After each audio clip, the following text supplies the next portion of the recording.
A little melancholy, here's my empty space where I moved in last July at Atlas Furniture Imports. I felt like it was my white room challenge, if you remember that from Design Star. I did a lot of good work here, got a lot of pieces done.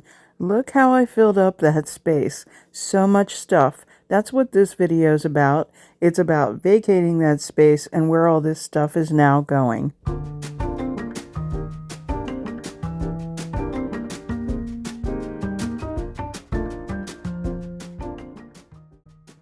The ceiling in this room was troublesome. It must have leaked many years before we bought the house, but it always looked bad. So I got this styrofoam tile from Amazon, and I will link it in the comments.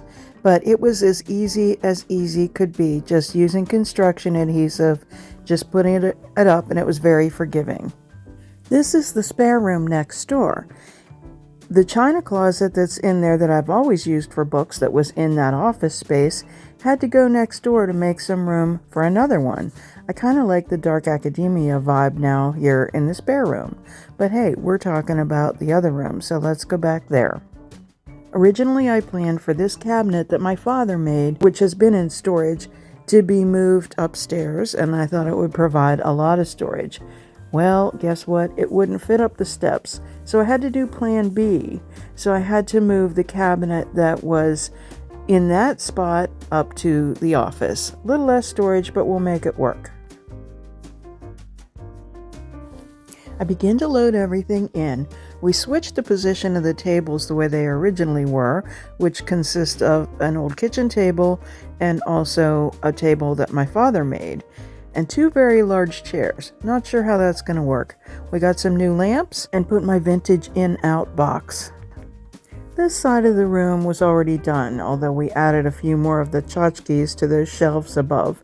So it was originally a sewing room and kind of a girly spare room with a twin bed. It still has to perform that function as well as share it with my husband. And he has a Hot Wheels hobby.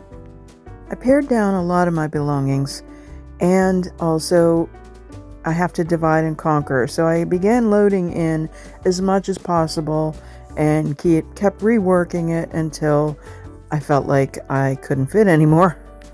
So I took the larger table. This is kind of my corner of the world. I start loading things in, and this area will be for me for jewelry making and small crafts. I have a thing for vintage pieces and vintage storage pieces. So this was from an old bank, and I had a bunch of these pieces, but I had to let go of some. I added a little pizzazz to the old but comfortable office chair that was already there by adding some fabric on the arms, the seat, and making a nice little lumbar cushion. Another file box that I got for $5 at a flea market is great for storing some of my first gen IOD molds that are a little bit smaller and some other odds and ends. But I love that, and I love the different vintage cups and glassware that we put paper clips and pens in. It's just kind of better than just regular old office equipment. As you can see, things are getting a little crowded in my world, and I'm going the whole way up to the ceiling. But I'm making the best use of the space, and I'm making sure everything was on studs and sturdy. The jewelry stuff that's in just a regular mechanics box, I'm going to be doing an upgrade on that for a channel member video real soon. The box that has also become a shelf was my friend Lauren's husband, Steve, that passed away, and I love having some of his things around. He was a nice person, and he liked that type of storage as well, so I just love having it. One of my favorite pieces we got at an antique shop in Delaware.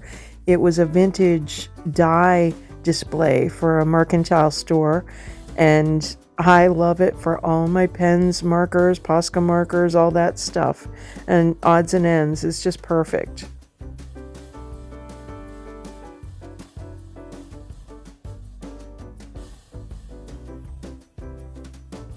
My mom's knitting bag is nestled between one of my sewing machines and my cabinet. Another one of Steve's boxes is perfect for my IOD stamps. They're about 12 by 12, and this box accommodates them nicely. I added some wheels to it, so it'll be really functional.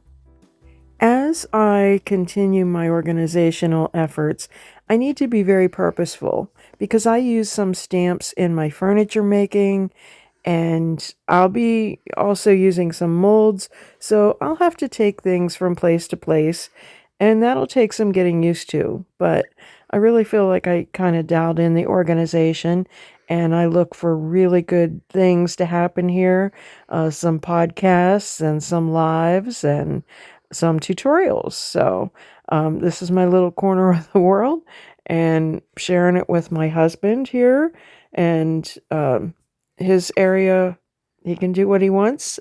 And I really love this space, and it's our place, and it's not perfect and it's not roomy, but it's really cool, I think. I put a little light in that cabinet just for some added ambiance, I guess.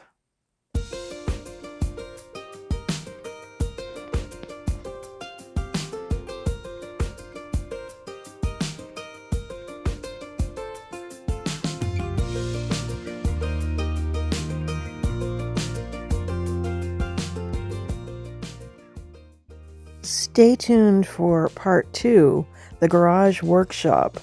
I'll have to transport brushes back and forth. That's another thing to get used to.